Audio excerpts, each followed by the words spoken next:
Hello and welcome back to Read Aloud 3, where it is you, me, and the Trinity. And we are going to be doing part 3 of this chapter today until we finish. Chapter 18 of 2nd Chronicles. So here we are at verse 17. Didn't I tell you, the king of Israel exclaimed to Jehoshaphat, he never prophesies anything but trouble for me. Then Micaiah continued, listen to what the Lord says. I saw the Lord sitting on his throne with all the armies of heaven around him, on his right and on his left. And the Lord said, who can entice King Ahab of Israel to go into battle against Ramoth Gilead so he can be killed? There were many suggestions, and finally a spirit approached the Lord and said, I can do it. How will you do this? The Lord asked. And the spirit replied, I will go out and inspire all of Ahab's prophets to speak lies. So you hear whose prophets those are? They're Ahab's. And who's the king? Ahab, right? Yeah. Okay, so they're just telling him what they know he wants to hear. And somebody asked Micaiah to do the same thing, but he was a prophet of the Lord. And he could only sarcastically say what they were saying. It's like, just kidding.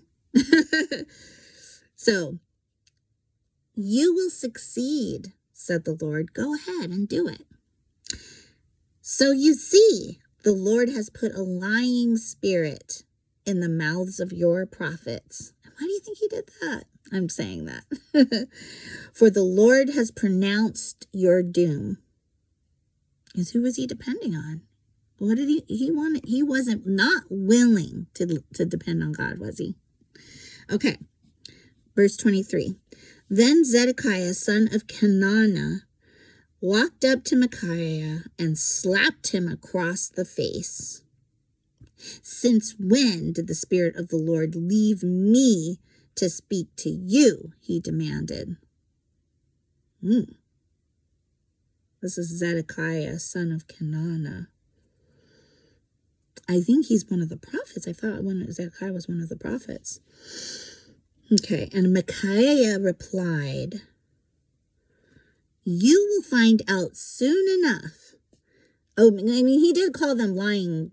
A lying spirit had deceived them, right? He said he had inspired them to speak lies. So then they said, and Micaiah replied, you'll find out soon enough when you are trying to hide in some secret room. Because he asked, since when did the Spirit of the Lord leave me to speak to you? Sounds like he's gotten a prophetic vision on that. Arrest him, the king of Israel ordered. Take him back to Ammon, the governor of the city, and to my son Joash. Give them this order from the king. Put this man in prison and feed him nothing but bread and water until I return safely from the battle. He's determined. He's like, I'm not going to have it. But Micaiah replied, if you return safely, it will mean that the Lord has not spoken through me. Then he added to those standing around, everyone, mark my words. And there it was. Next subtitle, The Death of Ahab. So King Ahab of Israel and King Jehoshaphat of Judah led their armies against Ramoth Gilead, like they were determined to do. The king of Israel said to Jehoshaphat, as we go into battle, I will disguise myself so